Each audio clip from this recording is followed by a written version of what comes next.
Muy bien, y continuando con lo que es la materia de alimentación saludable en el ciclo de vida y embarazo, continuamos con lo que viene siendo el sistema digestivo. Entonces, vamos viendo cada una de las partes. Ahorita ya platicamos sobre lo que vienen siendo las papilas gustativas y la función de lo que es la faringe. Ahora vamos a continuar con lo que viene siendo la función del esófago. Una vez que pasa el alimento a través de lo que viene siendo la boca, lo que vienen siendo sus accesorios, pasa, este es el único punto que viene siendo voluntario.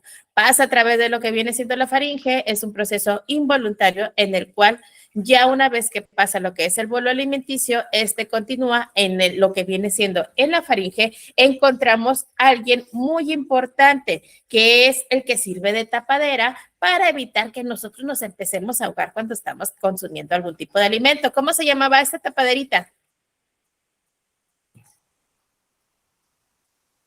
A ver, díganme.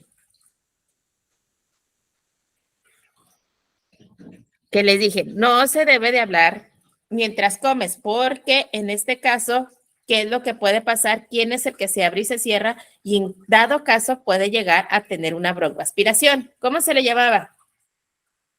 Maestra, el árbol respiratorio. No, no, eso es lo que se tapa para que no vayas a tener ¿Bolo una alimenticio? broncoaspiración. No, el bolo alimenticio es el alimento que pasa. Es el epiglotis. En este caso se le conoce como epiglotis, ¿ok? Epiglotis es el fibrocartílago laringio que actúa como tapadera, es lo que les mencionaba, que trata de evitar lo que es el bolo alimenticio que pase a través de lo que es la entrada a la laringe, por lo cual empieza e impide que pase a través de lo que es el árbol respiratorio, porque si no, en este caso, pues empezaríamos a tener lo que viene siendo un tipo de broncoaspiración. Entonces, ¿cómo se llamaba?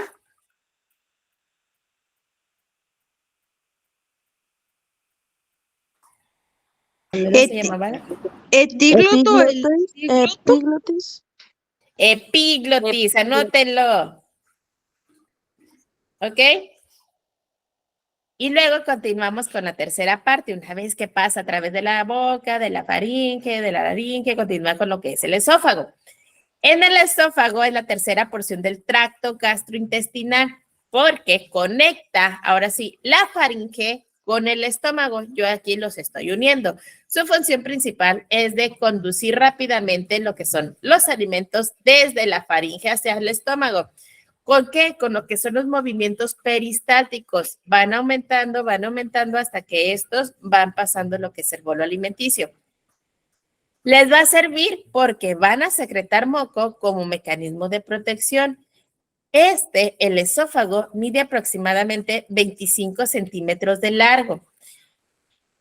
Lo que son los esfínteres esofágicos, existen dos, lo que son los superiores y los inferiores. Los esfínteres esofágicos superiores, cuando nosotros estamos llegando a tener la deglución, se oprime lo que es la laringe, lo que favorece que no se regrese el alimento hacia el esófago. Entonces, y el esfínter esofágico inferior o cardias rodea lo que viene siendo el esófago justos antes de la unión con el estómago. Entonces, mientras uno se abre, el otro se cierra. Y esto es para que continúe su función y no deje que se regrese lo que ya está aquí adentro y continúe hacia abajo. Cuando una onda peristáltica de deglución va a descender por lo que es el esófago, pues empieza a tener un tipo de relajación del esfínter, en este caso esofágico inferior, previo a la llegada de la onda peristáltica. Esto ayuda a que nosotros podamos llegar a tener una mayor propulsión del bolo alimenticio hacia lo que es el estómago. Trata de aventar lo más que se pueda, pero que no se sature. Por eso uno se cierra mientras el otro se abre y conjuntamente van funcionando. Desde que empieza el paso del bolo alimenticio, empieza a cerrarse. Por eso, muchas veces, esto es lo que nos ayuda a impedir lo que es el retorno, que nosotros lo conocemos como reflujo. que es todo el contenido gástrico también que llegamos a tener dentro de lo que es el estómago para que no se regrese hacia el esófago. Por eso es la importancia de estos esfínteres. Vamos a ver lo siguiente para que quede un poquito más claro de la función del esófago.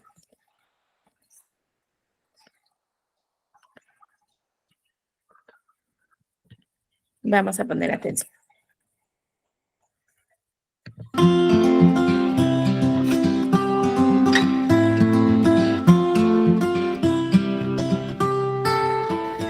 Bienvenidos a Escuela Online de Salud. Continuamos la descripción anatómico-funcional del sistema digestivo con el estudio del esófago. Esta estructura no solo se trata de una porción del tracto digestivo encargada de transportar el bolo alimenticio desde la faringe hacia el estómago. Tanto al inicio como al final del mismo, existen unas estructuras con una función importantísima de cara a evitar determinados procesos patológicos. Además, durante este viaje hacia el estómago, el bolo alimenticio también presenta un cierto proceso de digestión. Si quieres aprenderlo, quédate aquí conmigo.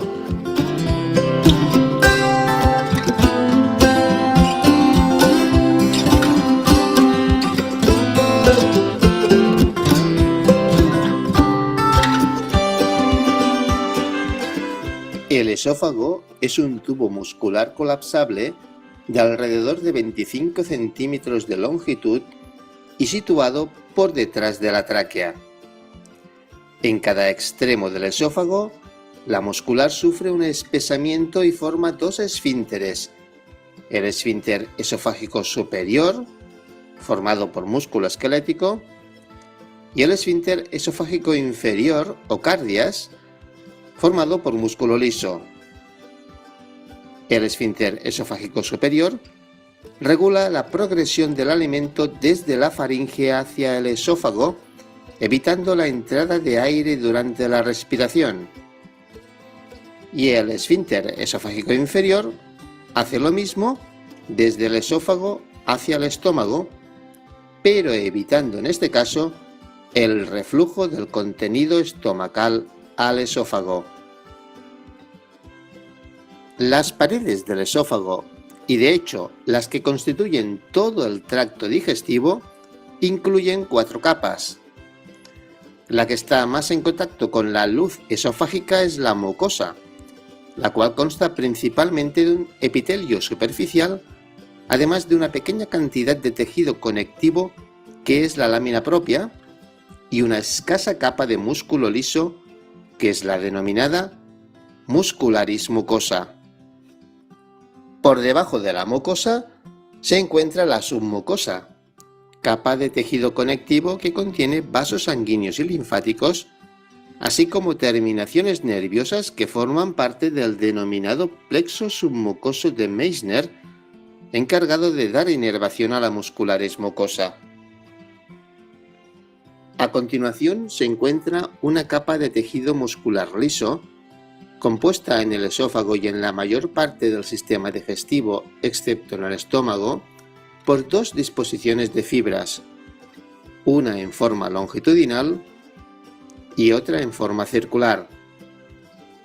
En este lugar existe un plexo nervioso, el denominado plexo mientérico o plexo de Auerbach.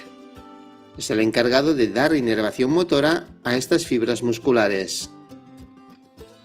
Recubriendo a las capas musculares se encuentra una capa de células planas que constituyen la serosa. Como veremos en otro audiovisual, esta serosa a nivel abdominal formará parte del peritoneo visceral.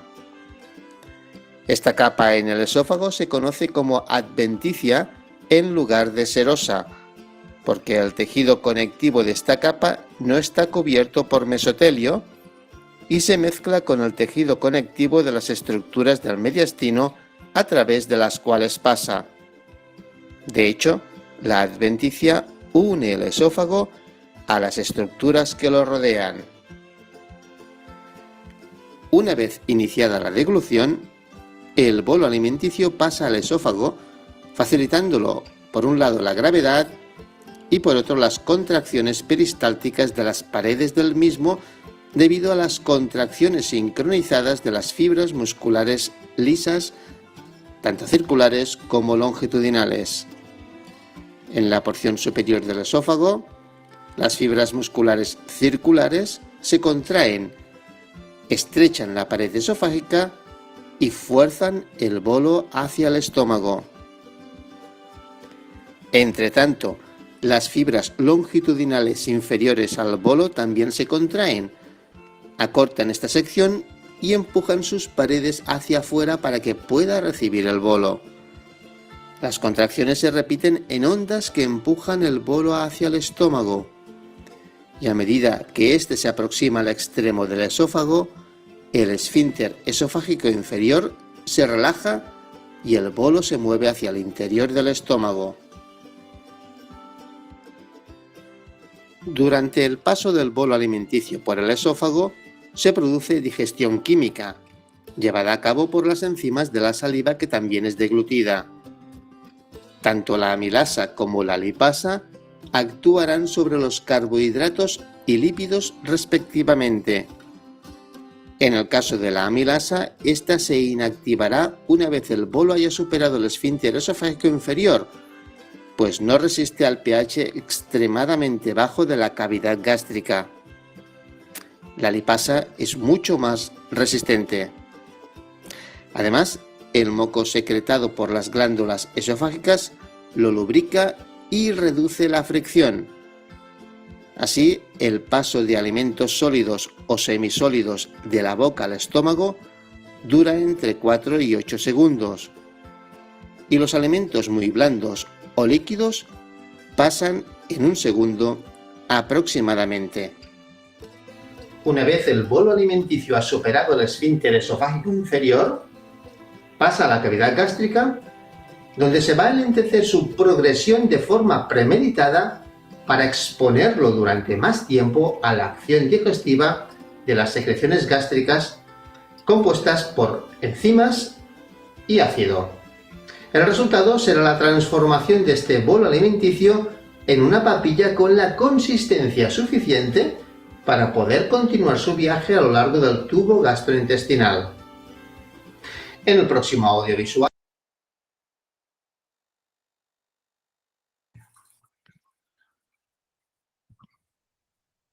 queda un poquito más entendido lo que es la parte del esófago.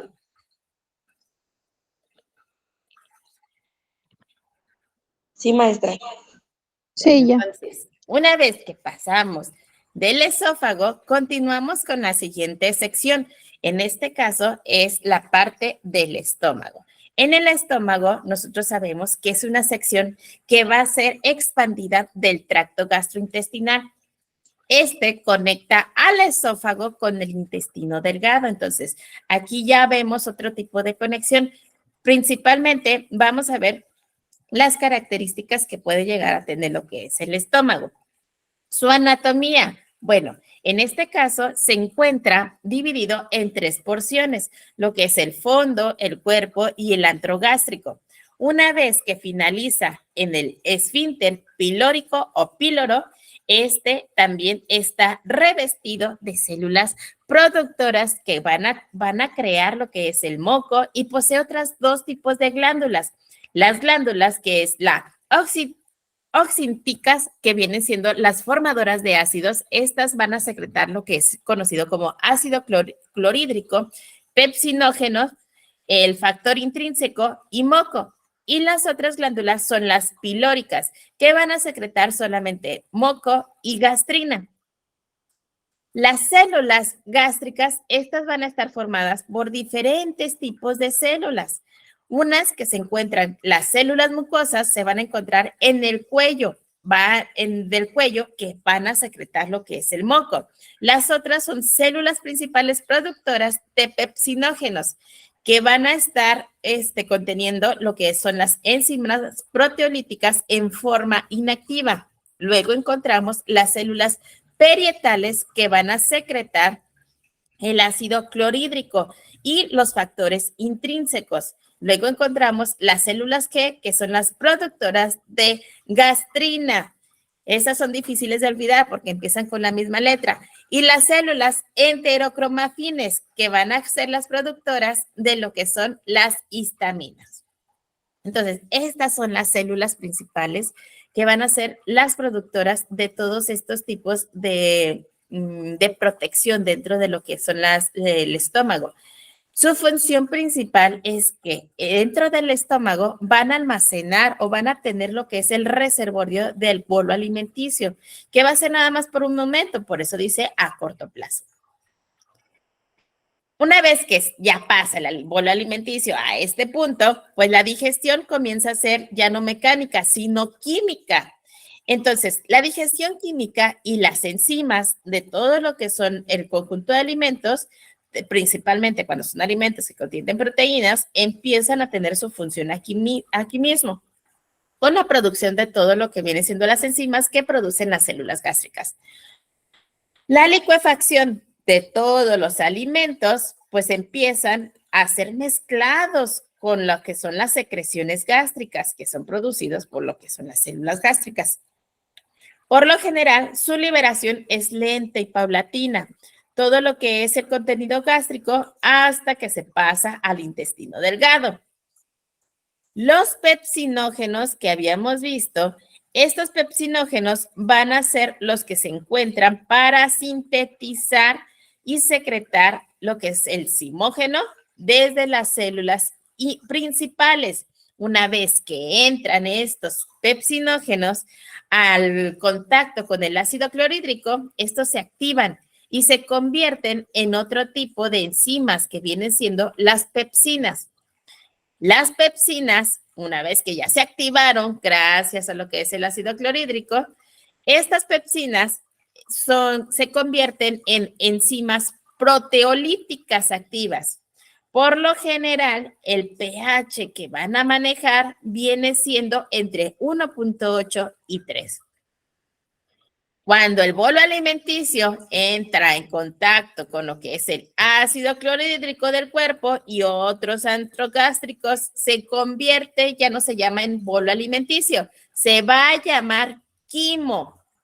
¿Ok? Entonces, necesito que anoten estos puntos principales de cuáles son las células que vamos a encontrar, qué es lo que llegan a producir. Una vez que localizamos cuáles células son las que producen qué, vamos a ver ahora sí cuál es la función de cada una de ellas.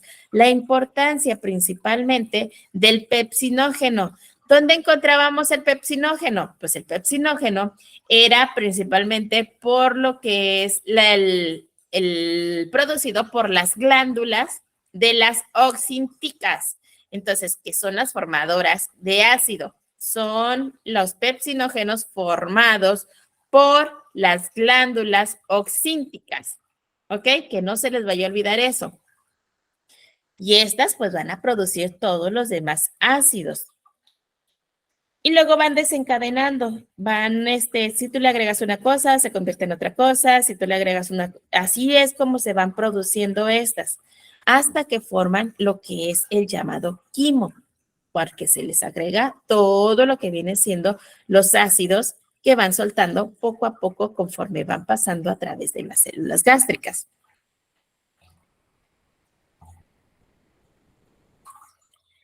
El estómago pues llega a tener un mecanismo de regulación donde dice, bueno, voy a empezar a producir ácido clorhídrico porque las células parietales me lo están haciendo y empiezo a soltar yo mi ácido clorhídrico conforme a la cantidad de alimentos que voy necesitando. Y luego encontramos que las células son principalmente enterocromafines, o sea, que se activan por la liberación tanto de gastrina y empiezan a soltar, a secretar histaminas. Una vez que se ponen de acuerdo tanto la gastrina como la gastrina, estas llegan a actuar sobre lo que son las células parietales y empiezan a soltar, a secretar el ácido clorhídrico. Las células que se conocen como heterocromafines también ayudan a estimular es la acetilcolina y esta es liberada por lo que son las terminaciones nerviosas de los nervios vagos. Una de las fases que es de la digestión, esta principalmente se divide en tres. La primera fase de la digestión es la fase cefálica. Entonces, ¿qué es lo que pasa aquí? Dentro de lo que es la fase cefálica, encontramos qué es lo que nos activa rápidamente la creación de ese ácido clorhídrico. ¿Cómo? Cuando tú empiezas a tener esa sensación de que ya traigo hambre y ves un alimento que ya está preparado ahí, o empiezas a oler, a sentir lo que es la comida, entonces el estómago dice, ay, pues ahí se ve unas gorditas que están preparadas calientitas y un café de olla y luego se ve un postrecito que a lo mejor vienen siendo no sé, un pan de azúcar y tú mismo empiezas a prepararte a través de la fase cefálica, empiezas a pensar, a ver, oler, sentir. Entonces, tu estómago empieza a prepararse para recibir ese alimento y empiezas a sentir como que de repente empiezas a sentir el estómago que ya traes este vacío, que empiezas a sentir como un tipo de goteo, porque se empieza a liberar la acetilcolina, porque empieza la estimulación parasimpática. ¿Se acuerdan que habíamos platicado de estos? Cuando nosotros observamos algún tipo de alimento, se nos empieza a antojar. ¿Y qué decimos? Que se nos empieza a hacer agua a la boca. Bueno, esta es la estimulación parasimpática, que es a través de los nervios vagos, lo que les mencionaba hace un momento. Inicia todo lo que es la liberación de gastrina en las células G. Ya vimos para qué servían las células G. Una vez que ya se preparó por completo, que ya te dijeron ya vente a comer, pues empieza la fase gástrica.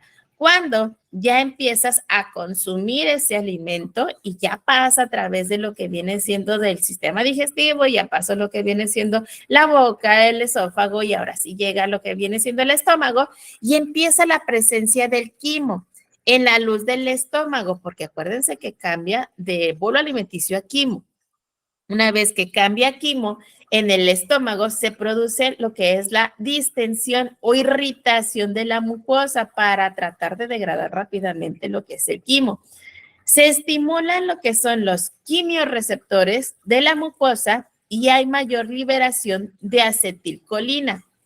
Empieza lo que viene siendo la producción de la gastrina, de la histamina y lo cual empieza a aumentar la liberación del ácido clorhídrico.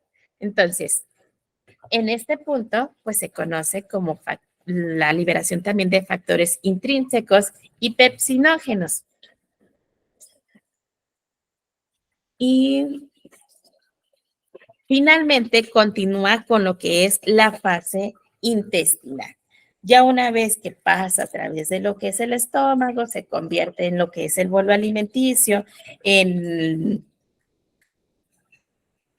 lo que viene siendo el quimo. Bueno, ahora sí, pasas a lo que es la siguiente fase. En la siguiente fase es la fase intestinal. Permítanme un segundo.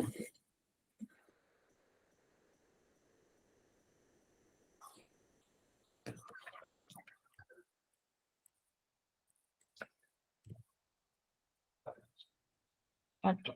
En la fase intestinal, aquí es cuando empieza, cuando el quimo ácido alcanza, ahora sí, ya se empieza a degradar. Es como, por ejemplo, cuando ustedes ponen un pedacito de pan en agua, empieza a alcanzar una consistencia ya no dura, sino un poco más líquida. Bueno, este quimo alcanza la consistencia líquida y se vacía al intestino delgado. Una vez que pasa a lo que es el intestino delgado, ahora sí, se incrementa la producción de colecisteína y secretina, por lo que son las células de la pared celular. empiezan a secretar. Es como un tipo de baño, cuando empiezan y pasa, por ejemplo, a lo mejor en un autolavado, que empiezan a soltar y empiezan a secretar. Todos estos a través de lo que son las paredes intestinales.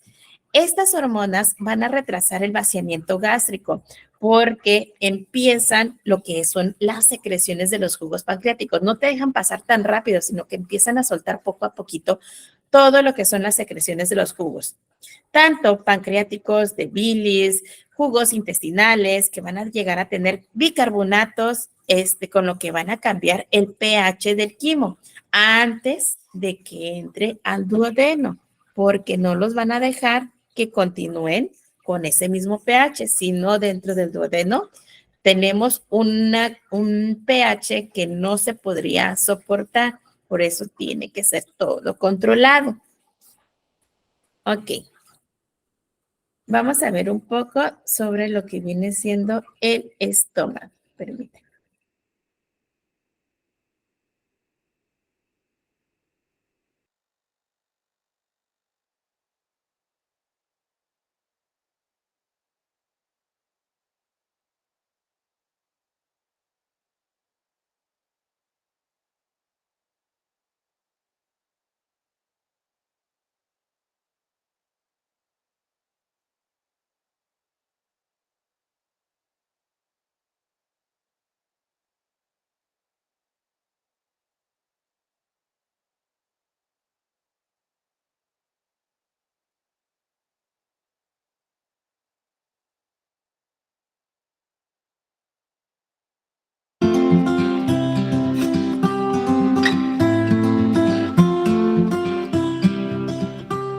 Bienvenidos a Escuela Online de Salud.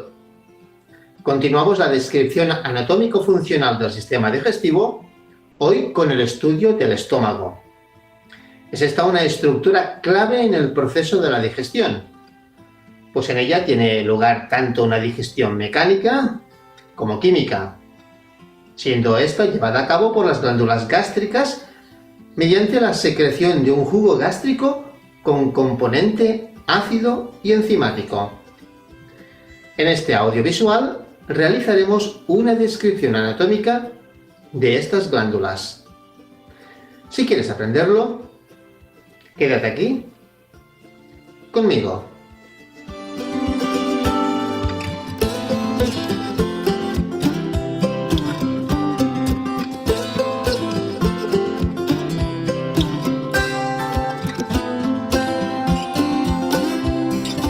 El estómago tiene forma de C y se encuentra en el lado izquierdo de la cavidad abdominal, casi escondido por el hígado y el diafragma. Se han nombrado distintas zonas del estómago. La región cardíaca, denominada así por su posición cerca del corazón, rodea el esfínter cardioesofágico, a través del cual los alimentos entran al estómago desde el esófago. El fundus es la parte expandida del estómago situada lateralmente con respecto a la región cardíaca.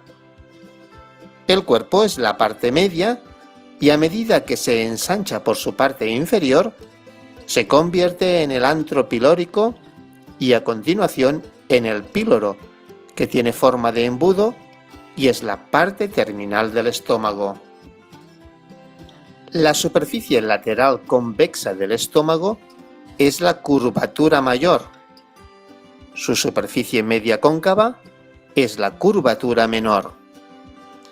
El epiplón menor, una doble capa de peritoneo, se extiende desde el hígado hasta la curvatura menor, mientras que el epiplón mayor, otra extensión del peritoneo, se extiende hacia abajo y cubre los órganos abdominales como un delantal de encaje antes de unirse a la pared corporal posterior. La función de los epiplones es amortiguar y proteger los órganos abdominales y cuenta con grandes grupos de ganglios linfáticos que contienen macrófagos y células defensivas del sistema inmunitario. La pared del estómago está compuesta por las mismas 4 capas que el resto del tubo digestivo, con algunas modificaciones.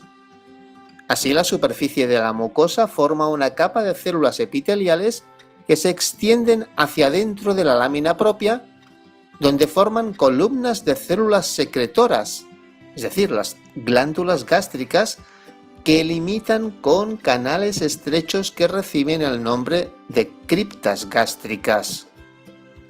Las secreciones de las glándulas gástricas fluyen dentro de las criptas gástricas y de ahí hacia la luz del estómago.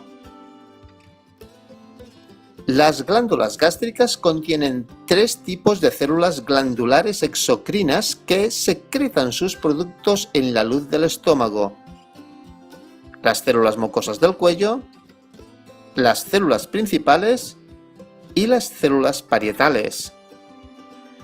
Las células mucosas del cuello secretan moco. Las parietales producen el factor intrínseco y el ácido clorhídrico.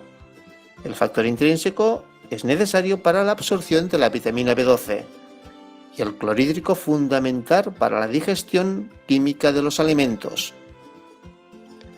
Las células principales secretan pepsinógeno y lipasa gástrica. Estas secreciones de las células mucosas, parietales y principales forman el denominado jugo gástrico, que llega a ser de 2.000 a 3.000 mililitros por día. Además, dentro de las glándulas gástricas hay un tipo de células enteroendocrinas que son las denominadas células G, que se localizan principalmente en el antro pilórico y secretan la hormona gastrina en el torrente sanguíneo, hormona que activará a las células parietales para la secreción de ácido clorhídrico. Por lo que respecta a la muscular del estómago, esta tiene 3 capas de músculo liso en lugar de las 2 presentes en el esófago o en el intestino. Así, tiene una capa longitudinal externa, una capa circular media y una capa oblicua interna. La presencia de esta capa oblicua adicional permite que los movimientos peristálticos faciliten un movimiento del bolo alimenticio en retroceso dentro del mismo estómago, y así se expone por todas sus partes a la acción del jugo gástrico. La acción combinada del jugo gástrico y los movimientos peristálticos gástricos, es decir, la digestión química y la mecánica respectivamente, dan lugar a la transformación del bolo alimenticio en el quimo, un estado del alimento con consistencia de papilla y con la capacidad de atravesar el esfínter pilórico y llegar al duodeno. La explicación de estos procesos fisiológicos que llevan a este estado será motivo de estudio en el próximo audiovisual.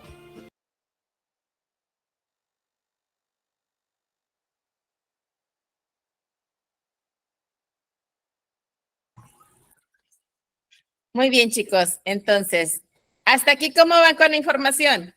Llevamos 3. Necesito que lo vayan anotando en su libreta, ¿ok? Entonces, ya vimos lo que viene siendo las papilas gustativas, estuvimos viendo lo que son el esófago y lo que es parte de lo que es el estómago. Muy bien. ¿No hay ninguna duda, pregunta hasta ahorita?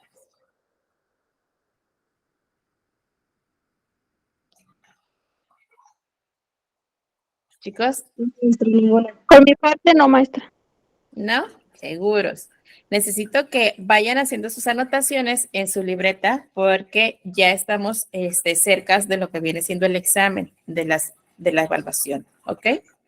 Entonces, vayan haciendo sus anotaciones para que vayan para que vayan teniendo que estudiar. ¿Sí, Pamela? De los videos que nos mandó Miss, ¿vamos a hacer las anotaciones? Sí. Aparte, acuérdense que les estoy mandando la clase grabada, ¿ok? La clase grabada es para que puedan ustedes repasar a lo mejor algo que se les haya pasado mientras lo estamos viendo, ¿ok?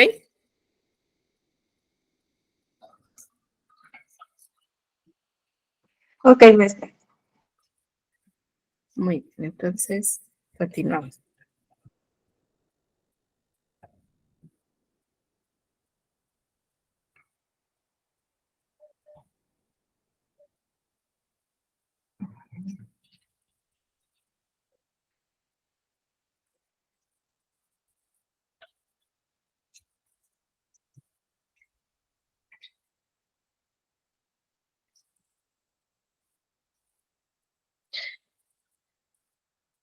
Una vez que nosotros llegamos a consumir ciertos tipos de alimentos, vemos dónde se encuentra, que comienza lo que es el proceso de la digestión. Bueno, ya vimos que existen 4 biomoléculas importantes cuando consumimos algunos alimentos. ¿Alguien nos recuerda cuáles son?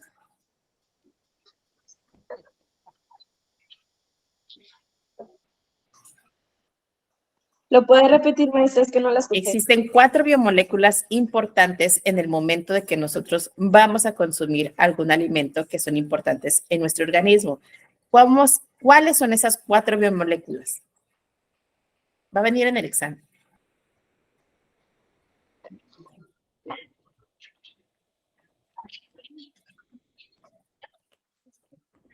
Los carbohidratos, lípidos, proteínas y ácidos nucleicos.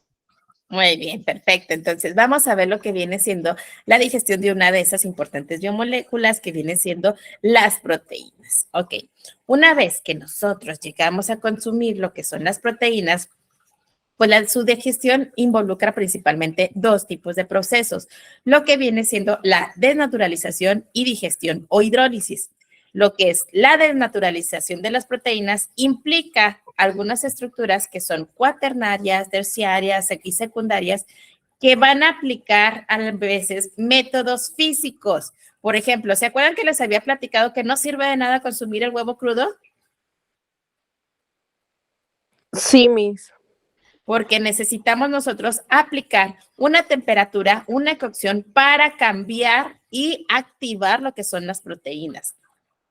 Y también el pH muchas veces es modificado por lo que vienen siendo algunos métodos físicos.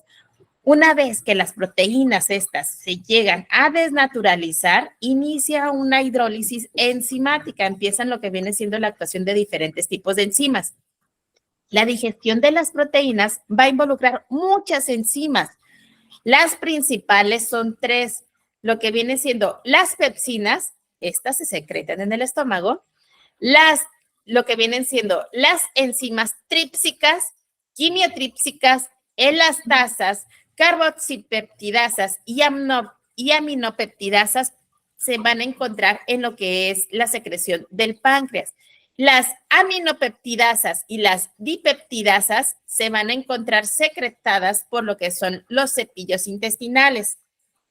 Entonces, cada una de estas enzimas pues van a tener ciertas características de acuerdo a dónde fueron secretadas. Por ejemplo, las enzimas nucleosidasas y fosfatasas son las que facilitan principalmente la digestión de nucleótidos que se van a encontrar presentes en el núcleo de las células de los alimentos. Entonces, fíjense muy bien, es como un autolavado. Llega la proteína, pasa por el estómago y le sueltan pepsinas. Luego, pasa y se convierte, ya no se llama proteína, se llama polipéptido. Ahora pasa por el siguiente punto y en este le pasa por lo que es el páncreas y le va a soltar tripsinas, quimiotripsinas. Ya no se llama polipéptido, se llama oligopéptido. Y luego pasa por lo que es el intestino y le va a soltar pepsidasas. Y ya se cambia de oligopéptido y ahora se va a llamar aminoácidos. Y finalmente continúas con su proceso hasta que llega a la absorción intestinal. Vamos a ver el siguiente video para que les quede un poquito más claro de la digestión de las proteínas.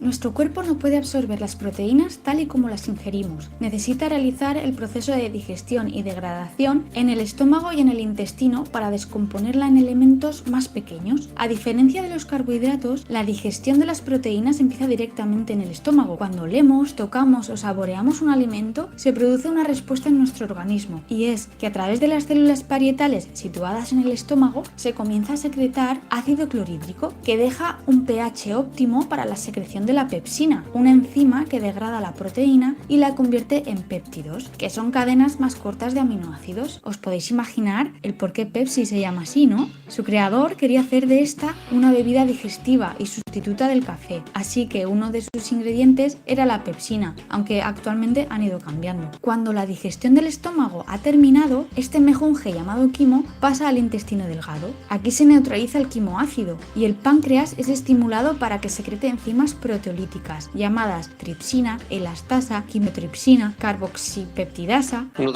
que se encargarán de hidrolizar todo lo demás. Una inadecuada digestión o absorción de las proteínas aparece cuando la secreción o la activación de estas proteasas son insuficientes, como en el caso de la fibrosis quística o la pancreatitis crónica. Ahora que han sido hidrolizadas, pueden ser absorbidas por las vellosidades de nuestro intestino, que se llaman enterocitos. Estos contienen aminopeptidasas, que hidrolizan la mayor parte de los péptidos, liberando aminoácidos y transportándose, acoplados en el transporte del sodio, hasta el hígado, y desde aquí pasan a la circulación general a disposición de las células que los necesiten. ¿Ocurrió lo mismo en Marte? Al torrente sanguíneo solo pasan aminoácidos libres, aunque nos encontramos con diferentes situaciones en las que compuestos más grandes consiguen superar la barrera de los enterocitos, dando lugar a una respuesta inmunológica no deseable. En el caso de la celiaquía ocurre esto, debido a que el organismo percibe el gluten como algo malo, daña sus propias vellosidades intestinales, dejando pasar moléculas más grandes, ocasionando una intolerancia a dicha proteína y dificultando la absorción de muchos nutrientes. Esto son vellosidades atrofiadas por la celiaquía. Y todo esto que os he contado es lo que sería la digestión de las proteínas ultra mega super muy resumido. Por cada suscripción a este canal hay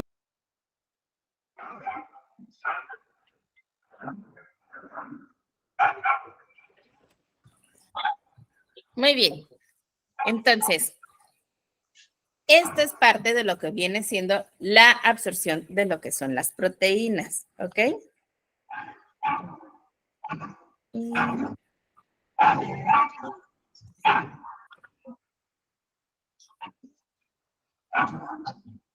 Señora Alicia, su micrófono.